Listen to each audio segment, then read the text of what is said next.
जरूरत पड़ी तो एक और राहत पैकेज का ऐलान हो सकता है, ये कहना है देश के वित्त राज्य मंत्री अनुराग ठाकुर का। सीएनबीसी आवाज के साथ एक्सक्लूसिव बातचीत में वित्त राज्य मंत्री अनुराग ठाकुर ने कहा है कि 20 लाख करोड़ का राहत पैकेज अंतिम नहीं है। उन्होंने ये भी कहा कि एमएसएमई को आसान कर्ज मुहैया कराने की मुहिम शुरू हो चुकी है और विनिवेश के मामले पर भी सरकार का ध्यान है, लेकिन उचित कीमत मिलने पर ही विनिवेश किया जाएगा। उनकी बातचीत में सबसे बड़ा संकेत यही है कि राहत देने के मामले में सरकार के पास विकल्प अभी खत्म नहीं हुए हैं। 20 लाख करोड़ के बाद भी अलग अलग इंडस्ट्री की तरफ से जो मांगे आ रही हैं, क्या मांगा जाए उस मांग पे फिर से विचार कर रहे हैं आप कि नहीं, अब जो आपने अनाउंस कर दिया वो फुल स्टॉप है?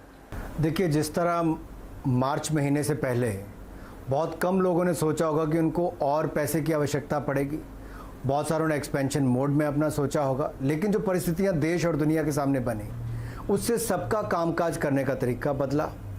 उनकी अपनी मांग अलग अलग बदली, कईयों की मांग कम हुई, कईयों की ज़्यादा हुई। तो हमने पहला जो चरण में गरीब कल्याण पैकेज लेकर आए थे तो लोगों को लगा केवल यहीं तक, लेकिन उसके बाद हमने 20,97,000 करोड़ का जो पैकेज लाए, इससे हमने प्रयास किया है आत्मनिर्भर भारत बनाने का। इसमें काफ़ी लोगों की मदद हुई होगी, कुछ रह भी गए होंगे और निश्चित तौर पर मांग लगातार जारी रहेगी और हम लोग बहुत ध्यानपूर्वक इन सब की बातों को सुन भी रहे हैं। जो नए सुझाव आ रहे हैं उनको ध्यान में भी रख रहे हैं, इन पर विचार भी किया जाएगा और ये नहीं कहा जा सकता कि जो अब तक किया बस इतना ही करना है। एमएसएमई पर बात करते हुए अनुराग ठाकुर ने कहा है कि उन्हें आसान कर्ज मुहैया कराया जा रहा है जिसमें किसी तरह की गारंटी की जरूरत नहीं होगी। अर्थव्यवस्था को वापस पटरी लाने के लिए भी हम समझ कर ही कदम उठा रहे हैं। आप ये नहीं कह सकते कि कोरोना वायरस के समय हमने किसी पर बोझ डाला कि आप गारंटी भी दो, कोलेट्रल भी दो, तब जाके बैंक आपको वर्किंग कैपिटल देगा। 20% एडिशनल वर्किंग कैपिटल, 100% भारत सरकार आपकी गारंटी दे रही है। 100% आपको केवल बैंक को बताना है, अगर आपकी 20 करोड़ की लिमिट है तो उसके बदले आपको 20% जो मिलेगा वर्किंग कैपिटल एडिशन, तो उसमें आपको क्या और हो सकता है, आप कितना लेना चाहते हो। और 6 महीने का मॉरेटोरियम हमने दिया है कि आपको अपने ब्याज की किस्तें ना देनी पड़े। 6 महीने के बाद भी अगर आप ना दे पाएँ, आप उसको टर्म लोन में कन्वर्ट कर दीजिए। ये सब सहूलियत इसलिए दी गई कि राहत दी जाए। फिर आपका टीडीएस हमने 25% कम कर दिया। इनकम टैक्स रिफंड हमने 16,84,000 लोगों को 26,242 करोड़ रुपया केवल 1.5 महीने के अंदर वापस किया। अनुराग ठाकुर ने यह भी कहा है कि विनिवेश की प्रक्रिया जारी है और सही दाम मिलने पर हिस्सा बेचा जाएगा। एयर इंडिया की एक अपनी दिक्कत है, उसको दूर किया गया। अब जब सब कुछ ठीक हुआ तो कोरोना वायरस आ गया। बीपीसीएल है, बहुत सारे लोग इच्छुक थे, लेकिन कोरोना वायरस आ गया। ये ना आपके हाथ में था ना मेरे हाथ में था, लेकिन आप ये कहेंगे कि उस समय तक और कदम ना उठाएं, तो इसलिए कहा गया कि राष्ट्रहित, राष्ट्र सुरक्षा और जनहित को देखकर स्ट्रैटेजिक सेक्टर तय कर दिया जाएगा और बाकी को प्राइवेटाइज कर दिया जाएगा।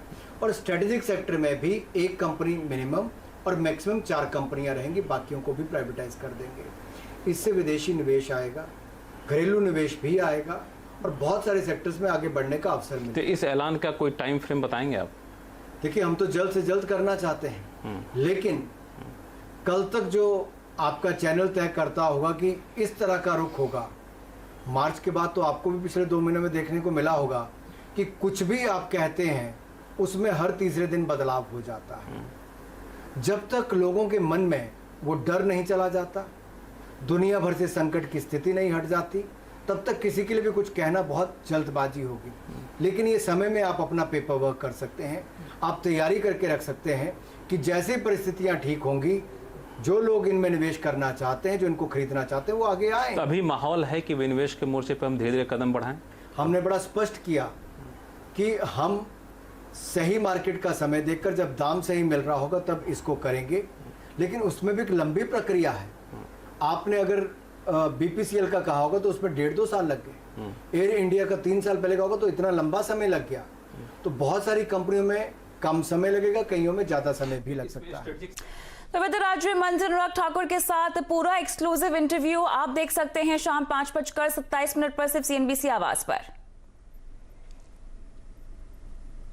देश में कोरोना पॉजिटिव मरीजों की संख्या 1,45,000 के पार पहुंच गई है। पिछले 24 घंटों की बात करें 6,535 नए पॉजिटिव मामले सामने आए हैं और अब तक 4,167 मरीजों की मौत हो चुकी है। इस बीच अच्छी खबर यहां पर यह है कि स्वास्थ्य मंत्री डॉक्टर हर्षवर्धन ने कहा है कि जल्द ही कोरोना से जुड़ी 4 वैक्सीन का क्लिनिकल ट्रायल शुरू किया जा सकता है।